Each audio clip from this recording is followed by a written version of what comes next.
Did you know that the tallest mountain on Earth, Mount Everest, was once the ocean floor?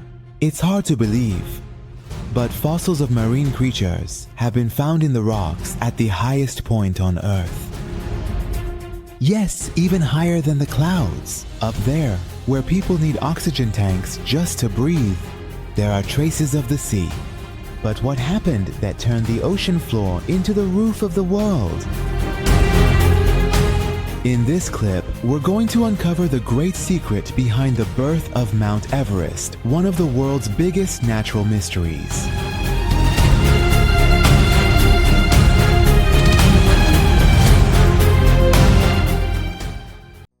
Right from the start, let me ask you to leave a comment for this video. Whatever comes to your mind, a question, an opinion, or even just an emoji. At the end of the video, we'll check out the comments together and read them. Let's go back a few million years in time.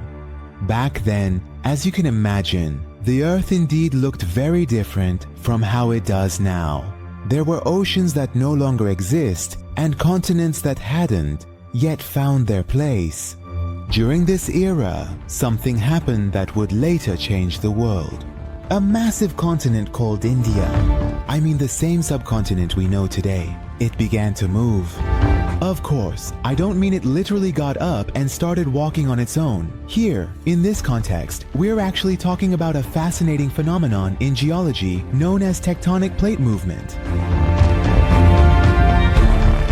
In short, the tectonic plate of the Indian continent, like a tired but determined giant, began moving northward, heading straight for the Eurasian continent. Its speed was extremely slow. You might not believe it, but it was moving at a rate of about 4 to 5 centimeters per year.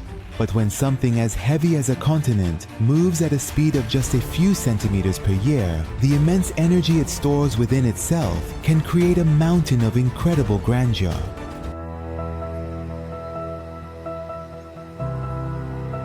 Alright, let me explain it a bit more simply.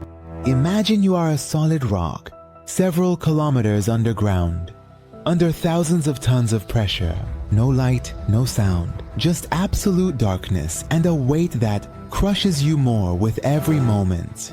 Now multiply that by millions of years. That's exactly what led to the formation of Everest. When sedimentary rocks on the ocean floor were pushed upward by the pressure of colliding tectonic plates, they rose layer by layer, like pages in a book that fold under the pressure of our hand. So what we call the summit of Everest today is, in a way, a coronation of this pressure. And in fact, about 50 million years ago, India collided with Eurasia, and that's when the Himalayas were born.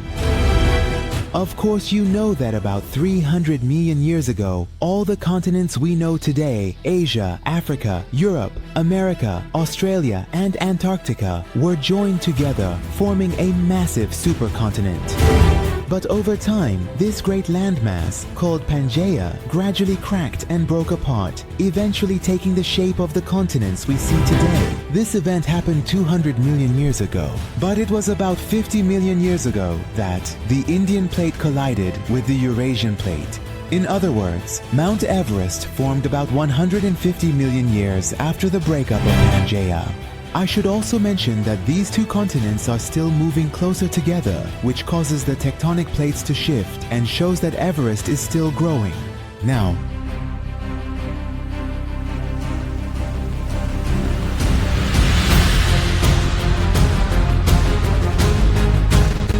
let me tell you a few interesting facts about Mount Everest right here. Unlike volcanoes like Fuji or Vesuvius, which are formed by eruptions of molten material, Mount Everest is not a volcano. Rather, it is made up of a lot of sedimentary rock. These are rocks that formed over millions of years on the ocean floor. Then, with the pressure from the collision of continents, they were folded, compressed, and gradually rose up like a mass of dough. In fact, a large part of this mountain is made up of limestone, shale, and marble. These are the same types of rocks that are usually formed on the ocean floor. On the other hand, the fossils found on Everest prove that this mountain was once part of the sea floor. This means that today, when a climber ascends to the summit of Everest, they pass by fossils of marine corals and shells that once lived underwater. This is one of those strange facts I mentioned at the beginning of the video. And now, we come to the exciting part of the story.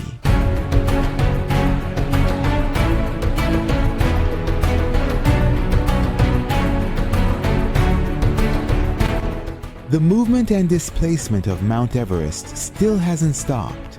It is still continuing to grow. In 2020, after precise satellite and GPS studies, scientists announced that Everest is 86 centimeters or 10 inches taller than what they previously thought. That means it's about 18,148.86 meters, or in other words, 29,031.7 feet. In this way, each year the collision of the Indian plate with Asia causes Everest to grow by about 4 millimeters, which is about the thickness of 2 sheets of paper. This means that in 100 years, Everest will be about half a meter taller. It might seem insignificant to humans, but for a mountain, it represents the raw and ruthless power of the earth. It might sound strange to you, but despite all its grandeur and magnificence, Mount Everest is considered a young newcomer in geological terms.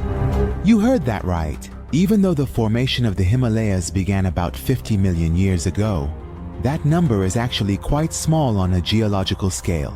For example, if we imagine the Earth as an 80-year-old person, Mount Everest would be like a child of about 4 years old. For comparison, I can tell you that the Rocky Mountains in North America are about 70 to 80 million years old, and the Appalachian Mountains are even older, nearly 480 million years.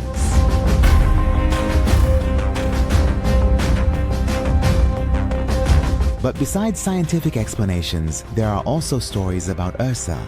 In Tibetan culture, this mountain is called Chomolungma, which means Holy Mother of the World. They believe that this mountain is the home of a celestial goddess, and anyone who disrespects it will face the wrath of nature. On the other hand, the Nepalese call it Sagamatha, which means forehead of the sky. These are not just names. These are stories that have been passed down from generation to generation and are rooted in respect for nature.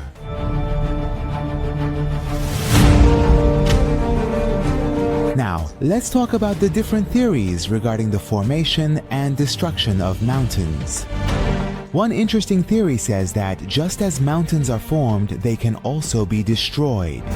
When the Indian plate is subjected to more pressure, or if major earthquakes occur, parts of the Himalayas might collapse or be destroyed by erosion. Even right now, Everest is being eroded by wind, rain, ice, and melting glaciers, very slowly, but it's real. Scientists say that over tens of thousands of years, the shape of the summit could change. It might not even be the tallest anymore.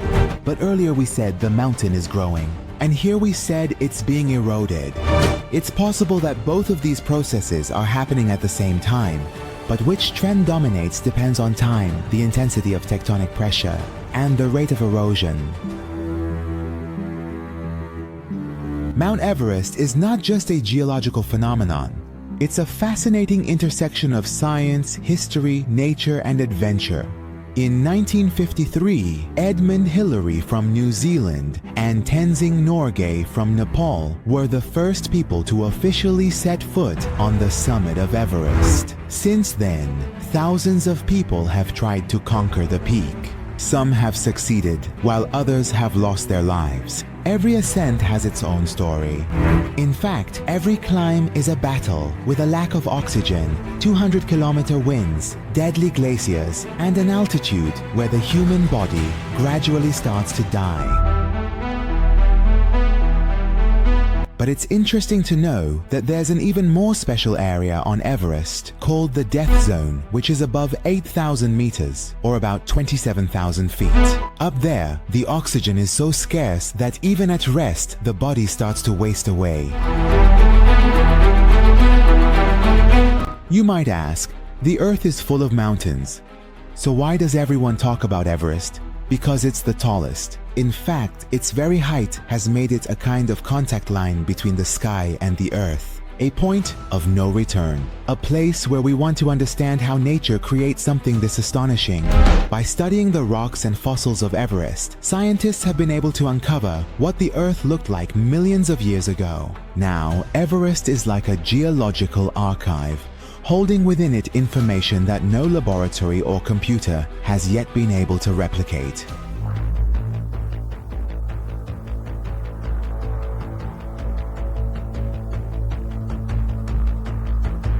I think the story of Mount Everest isn't just about mountains, it's about us, about people. In our own lives, just like the Indian plate, we sometimes encounter tough obstacles. There is pressure, there is pain, but if we are patient, sometimes out of that pressure, a peak as high as Everest can form within us.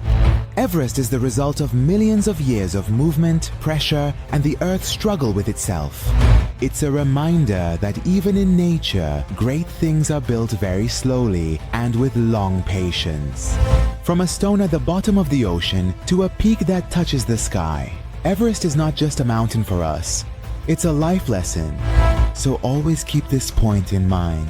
The greatest things truly emerge from the hardest pressures.